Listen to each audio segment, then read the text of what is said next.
What's the most useful piece of knowledge you know that you feel like sharing? A high-pitched disarming scream is very effective for self-defense. I learned this at Kendo, and even when I forewarn people, it still scares the bejesus out of people. The bewilderment that results can give enough time to disarm/hurt someone or escape, though you need to combine the scream with running at the attacker first. Kind of think how people are frightened of small aggressive dogs. Rabbits got the right idea. I had to catch mine when it escaped once, knowing perfectly well it was gonna do the scream when I caught it. It screamed, I freaked and dropped him. Ended up catching him, but I was disappointed. It took a lot of chasing to catch him the first time. Vivid memories of a rabbit caught in our garden fence. Took me a few tries to rescue the poor thing because of the blood-curdling screams. If you have a recurring nightmare or bad dream, think of something to bring with you that will help you in that situation. It usually appears when you next have the dream. In my case, I decided I needed a cell phone, and I actually pulled it out in my dream, but the battery was dead. It works sometimes. Thanks, we'll sleep with a loaded gun tonight. Wait, no, not like that. Debt is a cancer. If you live below your means, you will have options. This really needs to be higher up. Sacrificing in the moment so that you have the money to cover emergencies and things is so important. It's so much easier to cash flow things and save money when you're not constantly paying other people back because you just had to have/do something now. Patience and good planning are important. The 10-10-10 rule: if you're stressed, I think it goes like, will it matter in 10 days, 10 weeks, 10 years? By doing this you get worried about less things and it helps you relax. Or just get high. I would try this, but it never helps me because whatever I stress about is usually something that matters, and knowing how much it matters only makes it more stressful to think about. Learn basic IT. I can't tell you how many times I did free repairs in 10 minutes because the thing just needed a reboot. But if you get a pop-up that says you're infected, that is the virus. Don't click it.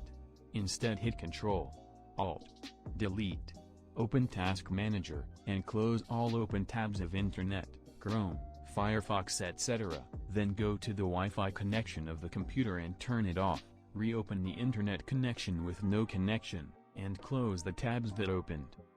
Then reconnect to the Wi-Fi. Problem solved in 2 minutes and no trip to Geek Squad. Edit. My most upvoted comment to date is about telling people to learn how to do my job. Great.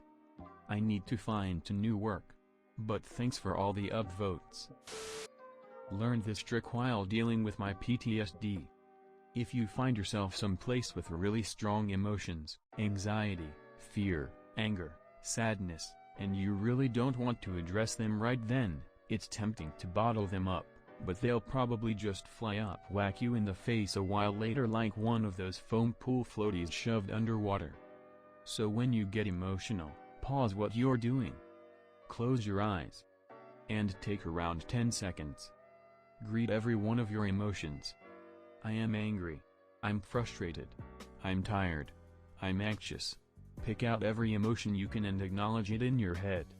Take a minute to just soak in each of those emotions one by one. Take a deep breath, and then keep on going with life. If the feelings keep being triggered a few minutes later, it can help to write a phrase on the inside of your wrist. I am safe, I'm in control, my problems are temporary, whatever helps you. You may experiment with a few to learn what works best. If you start feeling off again, look at your wrist, take a couple seconds to breathe, and keep going. You may not even need the phrase, it's just helpful if, say, you're angry about something you keep running into at various points in the day. It will take a few tries to get this whole process to work because you have to figure out how much time you need, what phrases work for you, that kind of thing, but let me tell you, this is a lifesaver. It's not bottling up emotions, it's acknowledging each one without wallowing in them.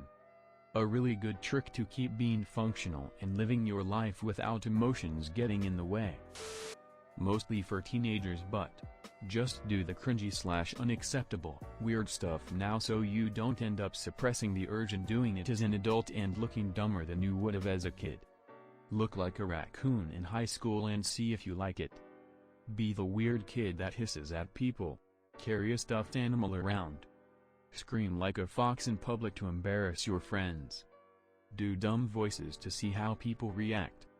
If you don't do it when it's more acceptable because your parents told you not to, then you'll want to do it as a grown-up and you'll look dumber than just going back and saying yeah. When I was 11 I dressed up as a Slipknot member and hissed at people or something. Sorry, that was super long and I'm pretty sure a lot of people will say I didn't have the urge to do that when I grew up and I didn't do that when I was young. Those were extreme cases anyways. Good question. For me, it's the fact that consistently working at a skill or passion you have for 6 months will lead you to places you could have never expected. A couple of examples.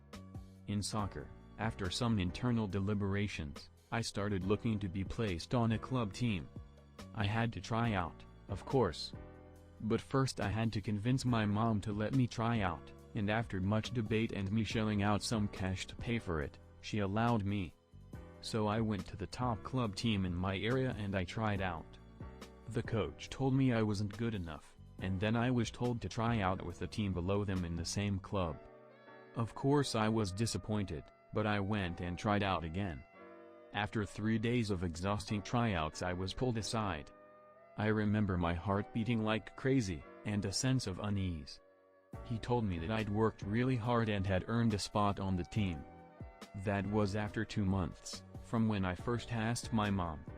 From there, we had practices, and many games. I was playing a decent amount during games. The coach thought I was good enough to stick with the team long term. There were moments though where I was yelled at and I wondered if it was all worth it. I found myself wondering, am I really good enough? In the face of that I put my head down and kept working.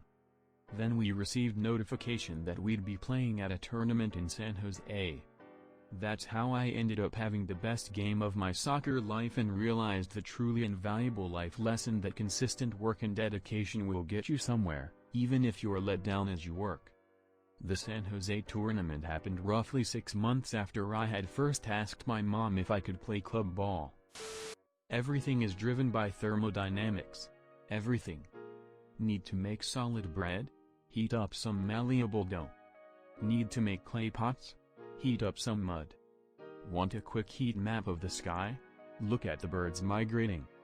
Want some extra snoo? Turn down the heat and tell a girl/boy that it's to save money. The 3 rule: 3 hours without shelter, 3 days without water and 3 weeks without food. Never make a fire in a cave or under a rock formation because if the rocks are some type of rocks, they will fall on you. If you are lost in a forest near a river, go downstream. If you are in an arid place, go upstream. Rivers in arid places usually dry out. If you are cold and in hypothermia and begin to feel hot, keep your clothes. One of hypothermia phases is being really hot. In winter, a hole in the snow is a good shelter. Snow is a great isolant. You can kill a porcupine by throwing a rock at his head and you can eat his meat raw. If you want to know where are the cardinal points: sun go up at east, sun go down at west in the morning, north is at the left of the sun and the south is at right. You can know if a leaf is edible by tearing it and rubbing it on your lips. If you feel a tingling after 30 minutes, don't eat it. Always carry a knife when hiking in a forest. You can't outrun a bear, and don't play dead. White and black bears will eat you, brown and gray will bite and play with your corpse. It's better to fight the littles with all you have or climb a tree with the biggers, and with the whites, you are already dead. If you have a cramp in water, relax and let yourself float. Tell me if I got something wrong. Nobody ain't perfect. Even if you feel like you aren't 100% qualified for a position that you are passionate about, apply anyways. So long as you can make the experiences you have somewhat fit the requirements for the position, you'll at least get an interview. If the position has required and desired skills and it's something you really want, a little bit of volunteer work goes a long way. I know that sounds very boomer but hear me out.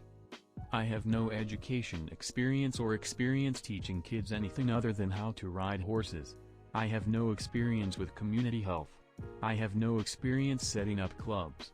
I landed my dream job doing health education for children and community empowerment after one interview. The only experience I had with any of their desired skills was due to volunteer experiences I had had, some of which were over 10 years ago. I was denied acceptance to vet school due to having no experience working with a vet despite having worked with various types of animals of various sizes throughout my life. My college roommate was accepted first try into an early access program for vet school. Why? Volunteer work with a vet in her hometown. I have so many examples of where just a few hours of volunteer work makes a world of difference for landing the job you actually want. Thanks for watching. Hope you enjoyed the video. Consider subscribing to see more Reddit reading videos. Have an awesome day.